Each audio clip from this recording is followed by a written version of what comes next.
digamos, como interesarme de pasar de algo más abstracto, como serían los signos, que se vuelven casi caligráficos o incomprensibles, a lo que es más literal, que es las palabras.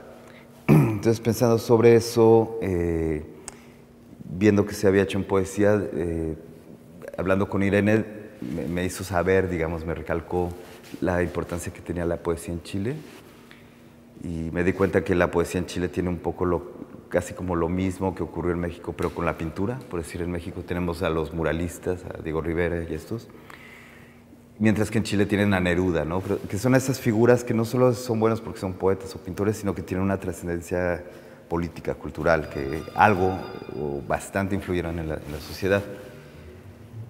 Y eso me hizo pensar en un libro que leí hace unos años de Bolaño, que me gustó mucho, que se llama Estrella Distante, que a mí me provocó mucho porque plantea al artista vanguardista, al poeta, como un personaje fascista. Y en la cultura latinoamericana el poeta, el artista, el intelectual, se ve como un personaje de izquierda. Y en México, pues así nos educaron, como que siempre, ¿sabes? Hablas de García Márquez, hablas del boom, y entonces se me hizo muy provocador ver esa parte, pero lo que yo no sabía es que, por ejemplo, la obra con la que ilustra su personaje es una obra de Zurita, por ejemplo, es La Nueva Vida, ¿no? La del avión. Entonces, ahí empecé a entender que se encriptaba algo, que había algo mucho más complejo, que no era solo la historia de ese personaje fascista, sino que además hacía referencias a la realidad, a cosas que habían sucedido, además contradictorias, porque pues Zurita no es un personaje fascista, entonces, ¿por qué lo puso en ese rol? Había una provocación.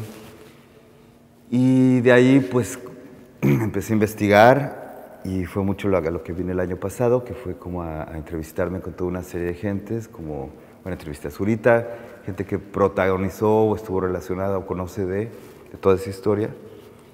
Y con lo que di fue algo muy interesante, que fue como, pues como que entender que lo que hace Bolaño es una especie como de crítica a la amoralidad o inmoralidad, digamos, del pensamiento vanguardista.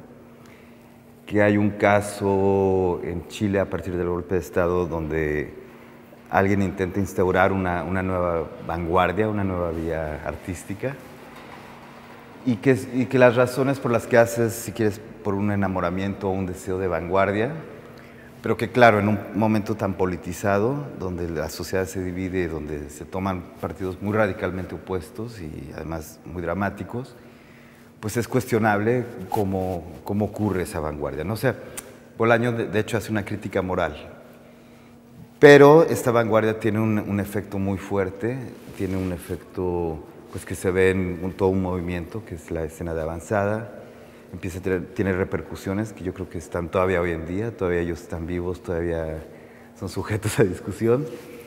Y además es un arte muy interesante, o sea, no es cualquier cosa.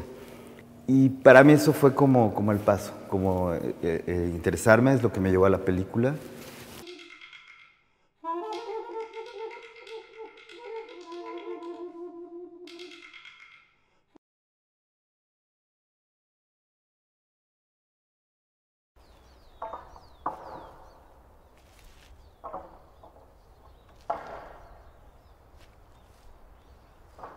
La película no la quise contar como de una forma, no era un documental, o sea, aunque los filmé, los grabé, hablamos, en realidad no es un documental, quería hacerlo como una ficción, como estructurarlo de otra manera. Y era complejo cómo contar una historia tan compleja, tan histórica, tan de una época, pues cómo metaforizarla y cómo narrarla, ¿no? Cómo contar un cuento. Y ahí lo que ocurrió es que di con un mito esquimal que se llama El hombre que hizo todas las cosas prohibidas, donde básicamente cuenta la historia de un tipo que en México decimos manda a la chingada todas las tradiciones. O sea, se muere su mujer y en vez de hacer todas las tradiciones que tiene que ser un hombre esquimal, rompe todas y bueno, hace todas las cosas prohibidas y lo castigan los demonios porque ya no son ni dioses. Y me pareció como una buena forma porque siento que, bueno, hay muchos mitos de gente que no sigue las tradiciones y que son castigados. Y básicamente creo que esa es la historia del vanguardista. O sea, el vanguardista es el que rompe con la tradición, el que intenta hacer una cosa desde cero, ¿no? Entonces me pareció como un muy buen vehículo. Y la película básicamente establece el problema teórico, el problema de, ok, ¿qué ocurrió? Y luego muestra lo que hicieron y se vuelve un cuento. Y a partir de ahí ya es como pues más una ficcionalización. Ya toca una cosa entre lo fantástico y lo real y lo brutal y tal.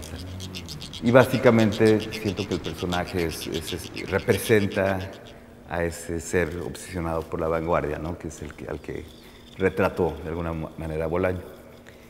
Y para la exposición no quise o no estaba preparado como para densificar eso, o sea, como por decir, mostrar más texto, más información. Además, pues digo, es una información que es chilena, entonces si alguien tiene la información son ustedes, ¿no? Entonces me parecía redundante venir aquí a mostrarles documentos de qué fue cada, cuando todos saben qué fue cada.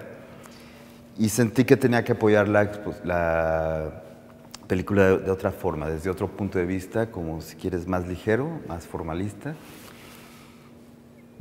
Y pensé que el punto de contacto era la música, porque lo que articula mucho la película, porque yo en realidad no soy un narrador, no soy un escritor, vengo de una cosa mucho más visual. Entonces lo que me permitió estructurar en el tiempo fue, curiosamente, la parte musical.